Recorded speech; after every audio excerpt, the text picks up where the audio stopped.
If you had a religious or specifically Christian upbringing, you may have heard many stories that you believed were literally true, sourced from the Bible. So today I present to you 5 biblical stories that you may have believed were true and they just didn't happen. Once again, I am Mr. Atheist. Let's do this.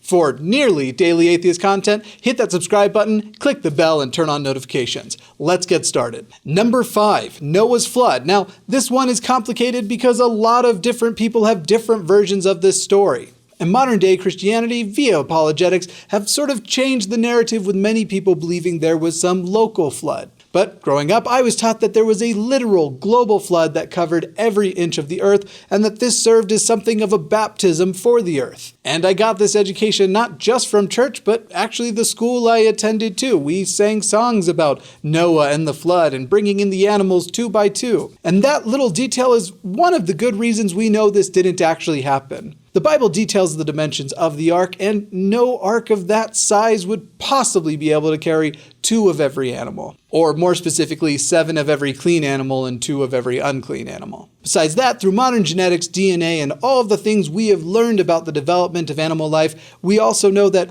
all animals aren't related to a simple set of parents from only 4,000 years ago. Additionally, an ark of that size would have no chance of being seaworthy, and modern anthropologists and archaeologists have records of plenty of peoples that were alive at that time that were just straight up not wiped off of the earth. Additionally, it would be impossible for such a worldwide flood to happen without leaving some incredible geological data, and perhaps the most damning evidence are actual trees that are older than the flood, which ignores another detail that all plant life would have been eradicated at that time. Number 4, the pyramids were not built by Jewish slaves. Now, this is actually something that is more recently popularized as an idea. It's only a few decades old, but a lot of people seem to believe that Jewish slaves built the pyramids, and that those are the great buildings we read about being built in the Old Testament. Well, that didn't happen either. The fact is, there were no Jews, Israelites, or Hebrews until some centuries after the pyramids were built. We know who built the pyramids, having discovered the tombs of the builders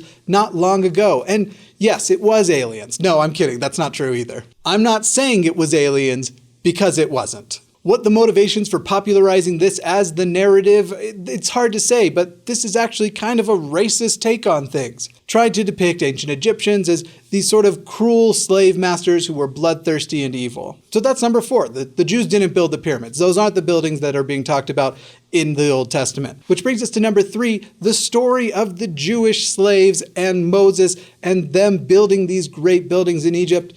Yeah, it also didn't happen. Not just the pyramids. They didn't really build any of those Egyptian structures. In fact, there is zero evidence, where there should be quite a bit of anthropological or genetic evidence or whatever, that there were ever Egyptian slaves in Egypt at all. But the Exodus story is that 3 million Jews flee Egypt under the leadership of Moses to Mount Sinai, and they spend some 40 years trying to get to Mount Nebo, or Mount Nebo, whatever you prefer, or whichever one's correct. The distance between these 2 locations is about 492 kilometers, or 306 miles. To put that in perspective, if you knew where you were going, it would take you roughly 100 hours to walk there. If you averaged 5 miles a day, you'd be there in 20 days. But these 3 million people in this desert apparently lived for 40 years without finding this other location. This is a very suspicious detail because there are civilizations from surrounding areas that were much smaller, numbering in the thousands sometimes, that we have lots of proof existed, and yet these 3 million people in this rather small desert existing for 40 years left no trace of themselves, literally nothing. And not to belabor the point, but keep in mind again, it supposedly took them 40 years to do a trip that, were we to do it today, could be done in a car completely in daylight, as in you could do it in between the time the sun came up and sun went down. And there still exists no trace of an Egyptian record of anything of this kind, these massive numbers of people existing and being in servitude to the Egyptians or their exodus. But now we move on to number 2, one of the first stories as a young child you are likely to hear. And that is the story of Adam and Eve. So we start with this point here, and this is going to ruffle some feathers, but evolution is a fact. By many, the theory of evolution is revered as the single most well-supported theory in all of science. The amount of evidence for it is tremendous, and inasmuch as we apparently all exist as a result of evolution. This, much like Noah's flood, eliminates the possibility that all of humankind come from just a single pair of individuals. This not to be mixed up with a concept in biology we call mitochondrial Eve, and there are many mitochondrial Eves throughout history. A mitochondrial Eve would be a single female human that all humans actually share some DNA with. But this doesn't point to an original source or an original Adam and Eve. In fact, there are likely several mitochondrial Eves alive today that thousands of years from now, those people will have common DNA, all of them, with some mitochondrial Eve that is around now. And while that is a super fascinating biological fact, this is something that goes beyond our species. We have many mitochondrial Eves in species that preceded our own. With evolution, there is also not a single moment where one species becomes another. All animal species have parents without question, and those parents are always the same species as the child. Special change happens more as a gradient, not a single line or barrier to hop over. This may point to why there is a significant amount of religious hostility toward the theory of evolution, because it does debunk, in fact, the Adam and Eve story as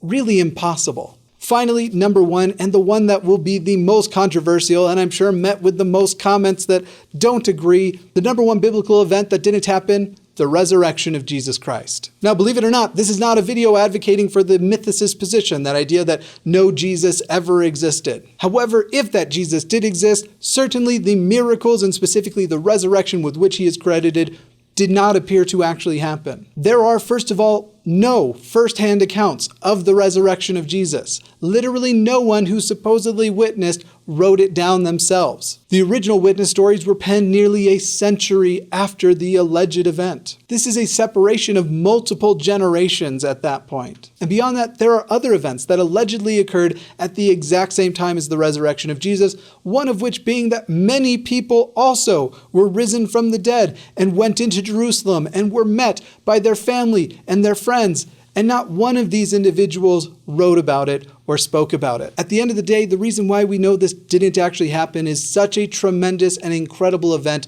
was written by no one who firsthand experienced it. And this wasn't a time that record keeping was rare. You would expect to see not just Jewish, but also Roman records reflecting things that are happening at this time. And while I'm sure there are many who are going to say you weren't physically there, so you can't be sure that that didn't absolutely happen, this is a very poor line of reasoning. You can apply it to absolutely anything. We as humans very reasonably dismiss things as happening if they are tremendous claims without evidence that it suits the details of those claims. And perhaps if you are upset with that line of reasoning, my guess is you are a Christian watching this, and consider that you have no problem completely dismissing the idea that Muhammad left this earth on a flying horse and tore the moon in twain. We also, most of us, very reasonably dismiss the idea that aliens helped build the pyramids, even though we aren't entirely sure all of the details of how the pyramids were built. The simple existence of that gap does not mean you can insert into it anything you wish.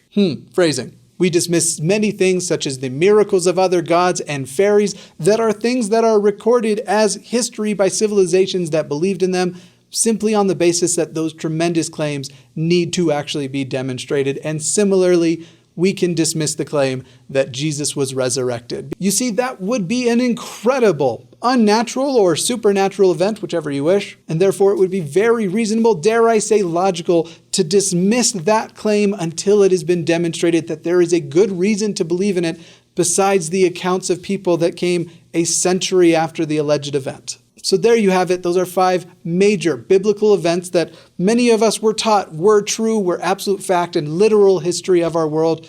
But at the end of the day, they just didn't happen. If you would like to see more nearly daily atheist content, do be sure to hit that subscribe button, hit the like button if you enjoyed today's episode, and share this with some religious people who I'm certain will totally appreciate it. You can find ways to support the channel down below, which includes Patreon, where you can get access to episodes early and hang out with us, and it's just kind of cool and fun, and I just like those people a little bit more than everyone else. That is probably a joke. Follow me on Twitter, Instagram, Dear Mr. Atheist, and Reddit r/Dear Mr. Atheist if you want to suggest new topics, show me blogs, show me videos that you would like me to review on this channel. Speaking of my patrons, here they are. They are wonderful. They keep the lights on. They keep this channel going. And let me say a special thank you to my Orbital Teapots, Mia, Commander Bork, Maya, Caleb, Ariel, Ashley, Sassy Cat, and Lucy. Here are some videos if you want to support the channel by staying a while. And don't forget today's patron of the day, who is Christina the Atheist.